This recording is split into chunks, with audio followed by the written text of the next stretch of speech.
Vegetable soup. দেখো বন্ধুরা, আমি ভেজিটেবল স্যুপ বানাচ্ছি। তো কি কি আমার লাগছে সমস্ত কিছু উপকরণ আমি একসাথে নিয়ে নিয়েছি। এদিকে আমি তেল বসিয়েছি, তেলের মধ্যে কাঁচা লঙ্কা কুড়ো আর এখানে আদা কুচি একটু হিং দিয়ে আমি এটাকে ভাজবো।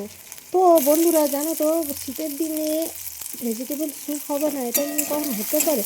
শীতের সন্ধ্যাবেলায় দেখে বসে বসে বাচ্চা বড় সকলে মিলে এই গরম গরম স্যুপ খেতে সকলেই ভালোবাসে।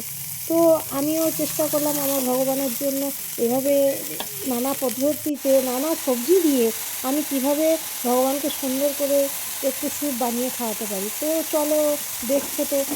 এবার স্যুপগুলো আস্তে আস্তে সব এবার সবজিগুলো সব আস্তে আস্তে ভেজে নিচ্ছি। এটাকে অল্প ফ্লেমে ভাজতে হবে, কেন বেশি ফ্লেমে ভাজা যাবে না। এটার মধ্যে হলুদ পড়বে না, লবণ দিয়ে গোলমরিচ দিয়ে আমি ঢাকা বসিয়ে দিয়েছি 10 মিনিট। এবারে এর মধ্যে কর্নফ্লাওয়ার দিয়ে দিলাম,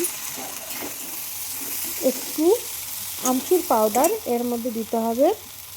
আমচুর পাউডার যদি না থাকে তুমি একটু টক জাতীয় যে কোনো জিনিস দিয়ে দিলে এটাই সুন্দর খেতে লাগবে। আরও এর মধ্যে ওই সামান্য পরিমাণে একটু চিনি আন্দাজ মতন দিতে হবে। এরপরে এর মধ্যে সামান্য করে জল দিয়ে দিতে হবে।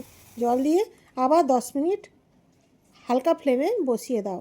দেখো আস্তে করে কি সুন্দর লোভনীয় স্যুপ গরম গরম তৈরি আমার। এই স্যুপ একবার খেলে বুঝবে যে কি স্বাদ।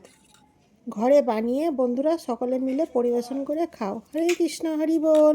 সকলে ভালো